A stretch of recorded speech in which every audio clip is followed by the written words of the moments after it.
boom boom.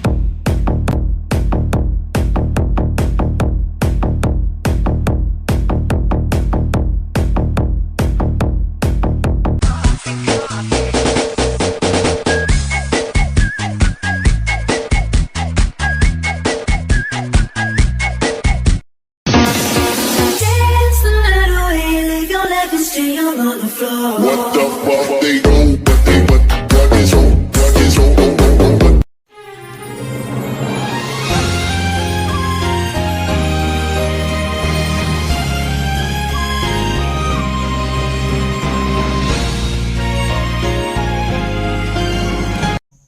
bọn tổng thế thì mình rất chua nên sợ đời bỏ cũng cho trẻ thế hùng câu giờ chỉ trong là nên sao lừa thế nên giá lúc chỉ được cụ thế này sao chăm mua là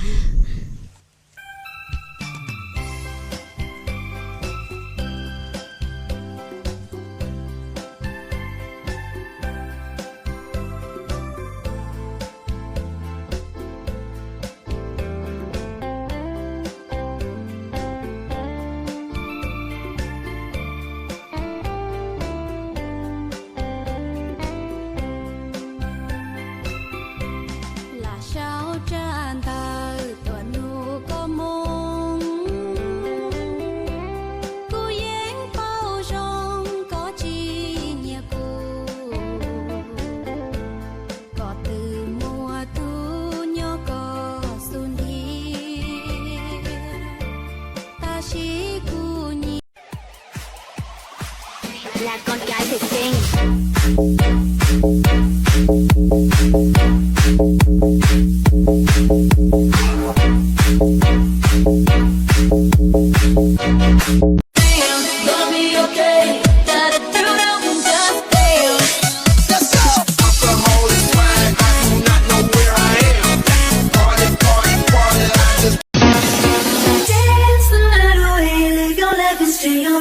What the fuck they do?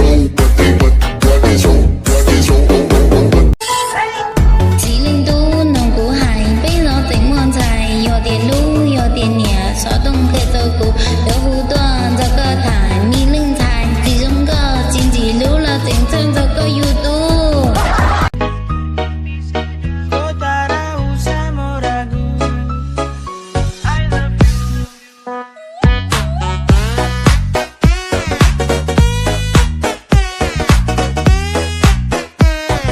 Mình chắc chắn 95% không bạn nào làm được như mình.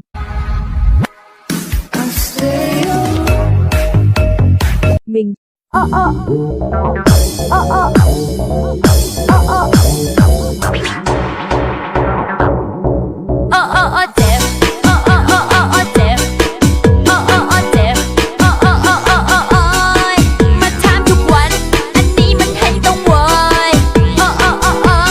quan trọng những thứ gian dầu môi nói cười cười che giấu đi nỗi đau về không gian mới em sẽ sống thế nào. Anh khóc khi anh nhận ra nước mắt rơi vì nỗi buồn. Anh khóc khi anh nhận ra nỗi nhớ sau này để quên tu.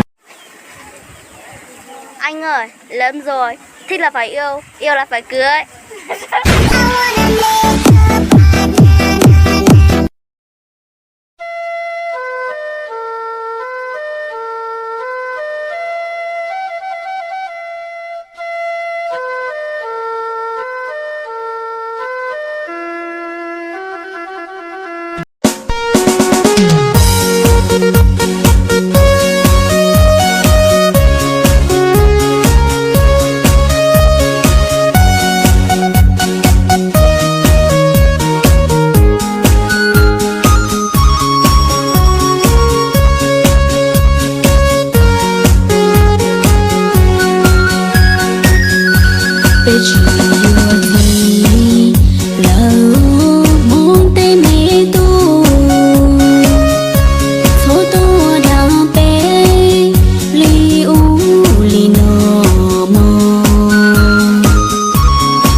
con tha phương xa quê hương, một mình lắm lũ nơi xương người. Nhiều đêm đang ngủ con cứ mơ thấy hình bóng mẹ cha, thức dậy nước mắt. Nồi thèn để có chia người đen một lúc chia chàng chàng do vào dân gian, do vào dân gian cho chính gian qua chân trên đi bỏ cho cái cô.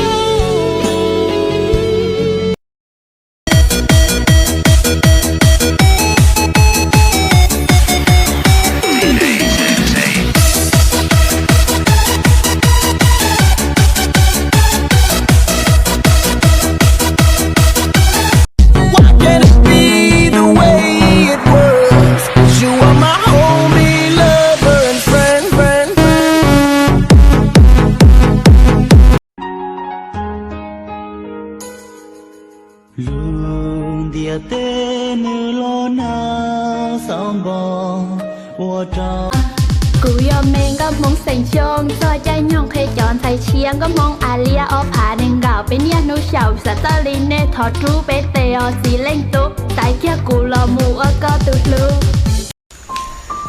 Quan tâm nhiều là thua, nhắn tin nhiều cũng là thua, yêu nhiều cũng là thua. Em xin lỗi, em thua rồi.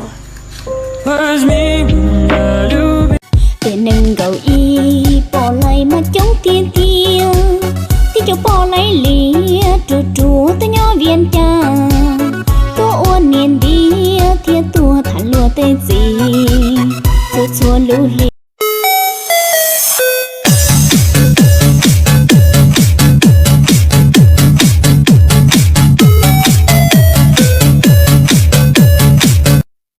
Nhà tôi thì chả thiếu cái gì ngoài thiếu nợ cả các bạn ạ. Ngày xưa cô giáo nói học dốt thì chỉ có đi làm thuê thôi. Từ đó mình đã quyết tâm học thật giỏi và chứng minh cho cô giáo biết rằng không phải cứ học dốt mới đi làm thuê, mà kể cả có học giỏi thì cũng vẫn phải đi làm thuê anh em nhé. May mắn thay mình lại sở hữu một vẻ đẹp của châu Á, nét lạnh giá của châu Âu, làn da nâu của châu Úc, có vài khúc thì lại giống châu chấu. Nói chung là một vẻ đẹp tiềm ẩn mà càng tìm thì nó lại càng ẩn. Nhưng có một chàng trai mệt mỏi vì quá giỏi, đau đầu vì nhà giàu.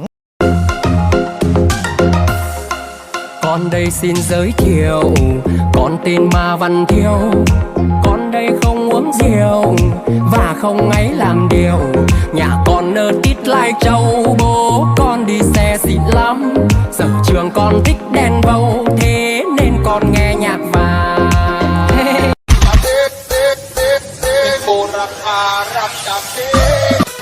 Xa đằng y rô sơ rong ly cha đo nâng trong cha có luôn bên cha xua tù bò nhẹ vụ trâu có ta cụ thiết xa đằng sẽ tia lò đà. Bạn ơi đừng quên năm tháng ấy, ngày mai ta xa rồi. Bạn ơi hãy giữ những ký ức đó, từng chiều rong chơi bên nhau, bỏ quên đi hết những buồn bề.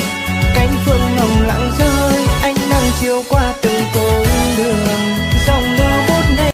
Hôm nay anh yêu em rồi bé ơi, này cô bé ơi, chậm chậm thôi chờ bước đi nhanh, đừng vội bóp nát trái tim anh. Người nào thấu ước mơ trong anh, hạt mưa hãy rơi, được gần em thêm phút giây thôi, dù ánh mắt vội vàng em đến đây rồi đi, đây làm chi, đây rồi dẻo vẫn đi trong lòng em bao sầu bi. Khi biệt ly hoen bờ mi đứng trong người đi, nhìn em với bước theo ai.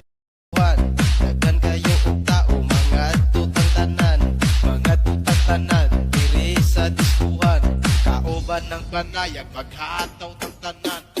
Iat iday, iat iday. Sige lang. Duyên kiếp không thành chỉ vì cô ước cao sang nơi thành đường. Em nhớ anh. Nhờ gió cười nắng bên anh, đừng như em ướt đẫm cơn mưa. Em chẳng còn như em lúc xưa, vẫn đứng đợi chờ.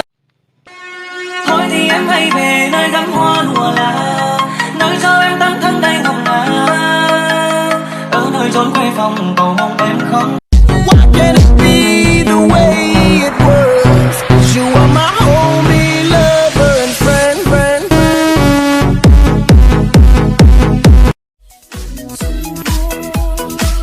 Oh, your body crazy. be my sexy lady, sexy lady, sexy lady. Follow me, yeah we.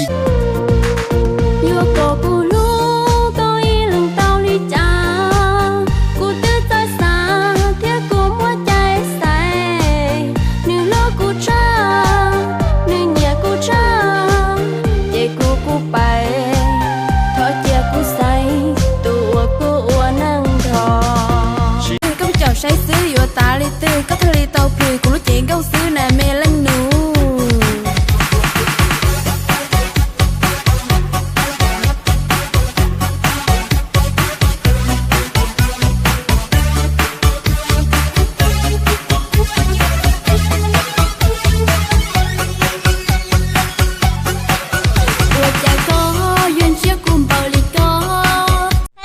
Chào mừng nhà tôi mong. Hai tiền,你有半年了吗？你多大被云南哦？被云南的半年吗？种里种，来了来，忙里忙，自然自舒。呀，最重要的嘛，有那么多的好日了，都在我。gia trình Phi Phi gì lên đây?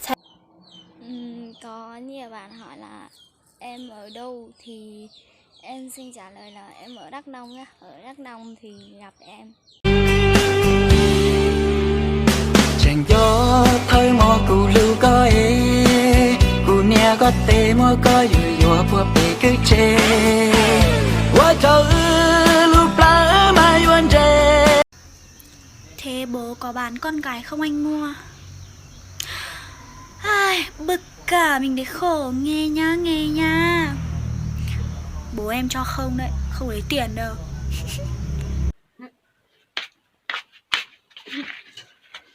Chứ một con lía luôn à? Lía chứ lía cho tiền. Con đi chồng à?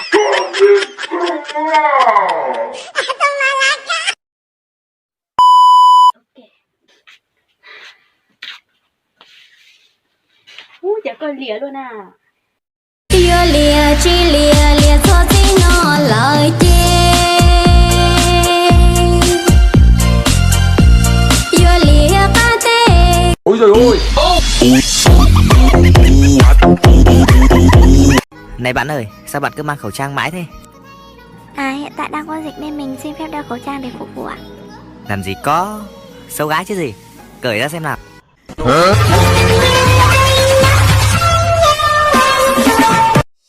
Em ơi anh làm gì sai, sao em nỡ buông câu dừng lại. Em ơi anh làm gì sai, sao em yêu thêm người thứ hai. Anh thương em thật lòng đấy, sao em không thương anh thật lòng.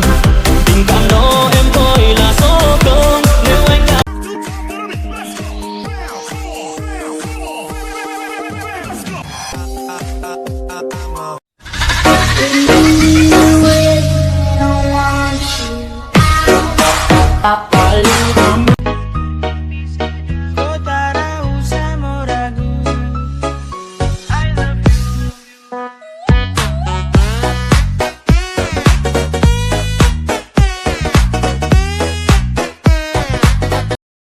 Nó lại tia, xuân tao cho nên có mì mê.